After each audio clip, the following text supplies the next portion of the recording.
Let's say you've gone on a search across the globe, checking under rocks and in caves, trying to find the most remote hermit in the entire world. When you finally stumble across them, you might ask, "Oi, have you heard of Star Wars?" thinking they'll not have a clue what the hell you're on about, but it is a 100% chance that they would probably clap back with, "Of course I have, it's Star Wars, what are you talking about?" With a reach as far as that, then it's no wonder that little tidbits and factoids about this series have become universal knowledge. But that fame has also brought plenty of misinformation as well, leading to many so-called well-known facts being totally misunderstood. With that in mind then, I'm Josh from WhatCulture.com, and these are 10 things everyone always gets wrong about Star Wars. Number 10. The Ewoks are friendly little teddy bears. Yes, alright, I'll be the first to admit it, Ewoks are incredibly cute, adorable even. But so are bears, honey badgers, and dare I say even Wookiees. And that doesn't mean that they aren't going to try and rip you to shreds if given a chance. The general consensus on these little fellas is that they are these sweet, helpful, and friendly types. But that conclusion ignores plenty of warning signs given in Return of the Jedi. Assuming the best from these creatures completely forgoes that they are dangerous warriors with a penchant for devouring any meat they come across. And let's not forget that the first thing they tried to do with Luke, Han, and Chewie was to scran them down. Their more dangerous nature isn't even hidden, it's right there on the surface. If you look around the ensemble of these Endor moon inhabitants, you'll see that plenty of them have adorned themselves with skulls and bones, using them for primitive tools and even decoration, like a predator. You know, from the movie Predator. They are indeed cute, but what kind of friendly creatures kill, skin, and keep the trophies of those that they have defeated? Simply put, the Ewoks are deadly, which is why those stormtroopers never stood a chance. Number 9. Starships travel at light speed. Everyone is familiar with the iconic visual of a starship flying off at light speed. Ever since Star Wars graced the silver screen, viewers have been obsessed with the image of the stars themselves pushing back as Han and Chewie punched the hyperdrive. However, a lot of those people interpreted this incredible form of space travel in the wrong way entirely. That's because most viewers, myself included, saw Lightspeed and assumed it was the ship moving across the galaxy faster than light. But that's not what actually happens. Instead, the ship jumps in and out of an alternate dimension known as hyperspace. So rather than traveling across the real galaxy at breakneck speeds, you simply jump to this alternate plane of existence and then jump back out where you need to be. As a form of fast travel, this is by far the best way to do it. I mean, traveling at light speed would undoubtedly move you places, but in the vastness of the universe, even a ship traveling faster than light would still be a stone's throw in the ocean. The movies themselves even corrected this by switching from calling it light speed to hyperspace, but the confusion still remained. Number 8. Rey shouldn't have stood a chance against Kylo Ren. The frustration that some viewers felt when Kylo Ren lost in a lightsaber duel against the newly Force-sensitive Rey was well-founded. At least if you take that final scene without context. I mean, on paper, it makes very little sense for a Force wielder and experienced lightsaber handler at his best to lose to someone who'd barely even touched and activated a blade before.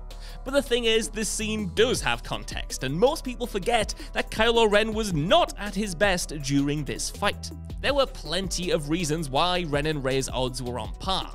For example, bear in mind that Ren was sporting a few nasty injuries, including a side wound from Chewie's bowcaster and a slice on the arm from Finn.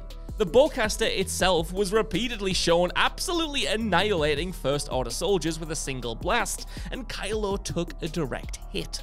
The chances are he was also probably pulling his punches as well, as he openly told Rey that he wanted to train her. Thus, killing her wouldn't have been his primary intent in this scene. Finally, while he was experienced with his lightsaber, he'd never actually fought a fellow Force/saber wielder before, meaning it was entirely new territory for him to go head-to-head in a mortal battle. And all of this is without saying that Rey herself was presented as a capable fighter from the very beginning, especially with her quarterstaff. Number 7. Darth Vader's name is a spoiler. Myths about movie franchises get tossed around a lot, especially when the creator of that series adds fuel to the fire. This fate certainly befell the big bad of the original Star Wars trilogy, as it became common knowledge that Darth Vader's name offered up a massive clue about Luke's parentage. The idea goes that Vader's name can be translated in German to mean Dark Father, as the German word for father is Vater.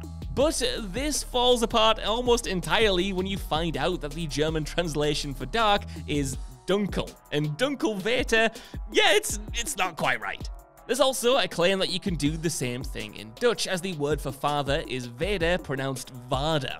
And again, that sounds quite like the English word for father, but again, dark in Dutch is donker. So, donkervader. I don't know, Jim, these translations seem a little bit shaky to me. Now, this myth, of course, is certainly entertaining, but it can also be burst right away by the simple fact that George Lucas himself didn't even intend for Darth Vader and Anakin Skywalker to be the same person when he wrote Star Wars. This iconic plot twist was conceived during the creation of The Empire Strikes Back, meaning any vague translations are just pure coincidence. Cool coincidences, but yeah, coincidences. Number 6. Captain Phasma was the first female Stormtrooper. When fans found out Disney would be creating an all-new trilogy, it was obviously a cause for great excitement. The idea of more Star Wars films meant a chance to flesh out / diversify the galaxy, and that's why it was so exciting to see the first female Stormtrooper in Gwendolyn Christie's Captain Phasma. Except she wasn't technically the first. That's because the first named female Stormtrooper to appear in Star Wars was actually called Jess Jistang, and she was part of the comic book series Star Wars Legacy. But on top of this, there were also plenty of references to female troopers across the Expanded Universe novels, and even the female Death Trooper DTF-16 in Star Wars Rebels. Additionally, while the Stormtrooper extras were played by men in the original trilogy, there's no storyline implication that they were all male in those movies. Their armor is completely uniform, meaning any of those troopers could be women underneath. So yeah, this is nothing to take away from Phasma, who was undoubtedly the first on-screen live-action female trooper. It's just interesting that canonically, it was a little bit of a different story. Number 5, Hayden Christensen was the wrong choice for Anakin Skywalker. Casting, as we all know, could be a very subjective matter. I mean, when Robert Pattinson was announced as the Batman, a huge portion of the internet lost their minds, and then the movie came out and everyone realized that, oh, this guy is awesome.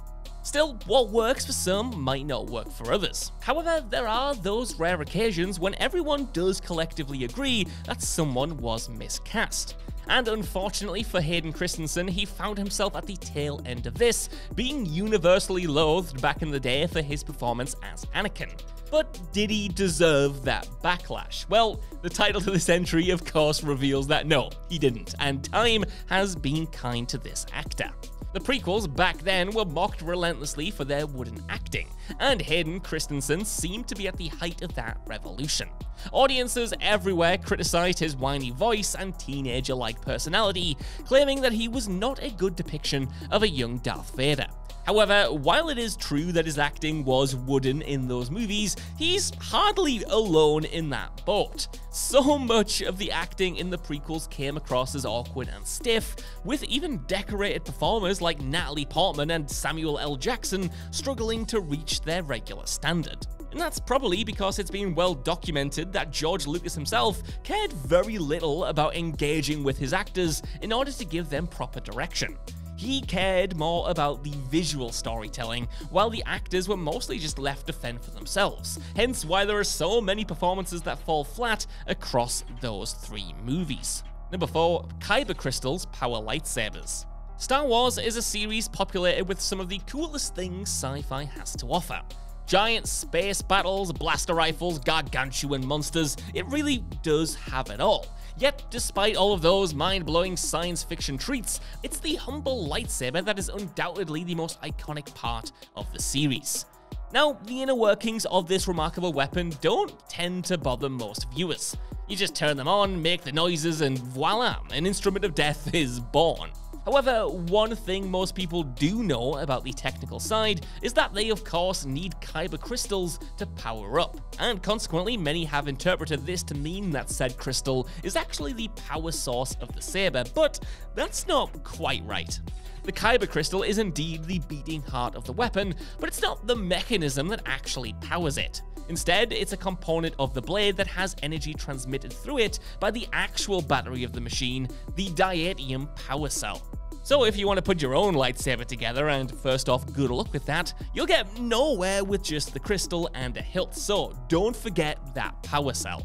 Number 3, Vader's body didn't disappear after his death. This point of contention has bothered fans since Return of the Jedi. The climax of the original trilogy, of course, saw the death of Darth Vader / Anakin Skywalker.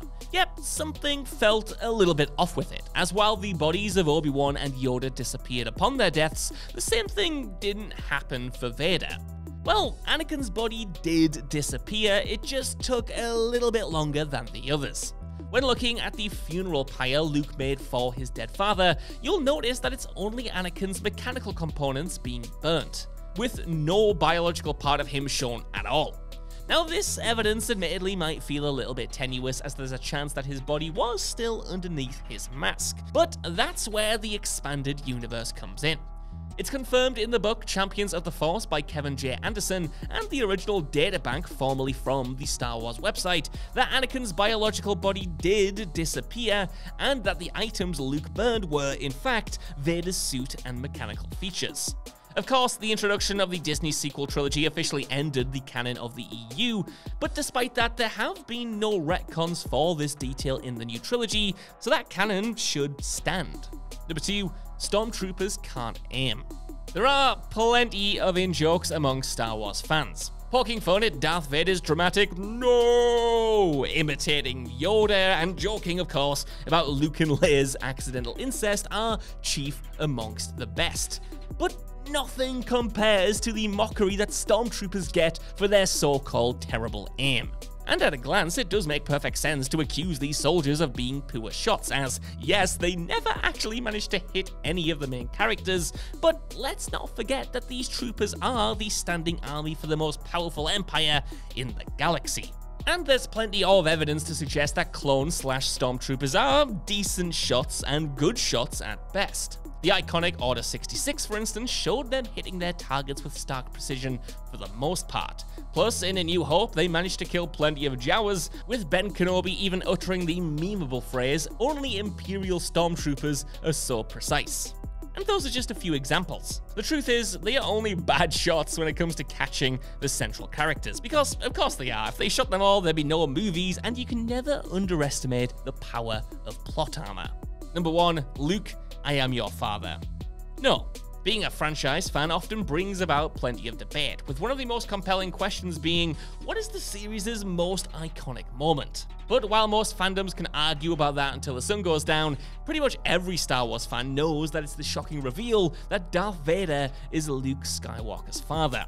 This moment had a huge impact on popular culture at large, with parodies all over the place and almost everyone remembering that iconic line, "Luke, I am your father." Except, of course, that's not actually what Vader says at all, and instead this line seems to be a big old slice of the Mandela effect. And that's because the actual dialogue went a little bit something like this. Luke says that, he told me you killed him, and then Vader replies, "No, I am your father." Cut to poor mind-blown Luke having an absolute screaming fit. So yeah, while it might not sound as cool in isolation, the line was a response to something that Luke had said, rather than being an explicit declaration. Even so, it does feel strange to say the line without the name included. So yeah, this is a weird one. It's a truly bizarre example of everyone getting something wrong, but all just agreeing to do so together because it sounds a little bit better. So that's our list. I want to know what you guys think down in the comments below. Did you already know about all of these Star Wars facts? And are there any things that people get wrong that I missed off here? While you're down there as well, could you please give us a like, share, subscribe, and head over to What Culture Star Wars for more lists like this on the regular. Even if you don't know, I've been Josh. Thanks so much for watching, and I'll see you soon.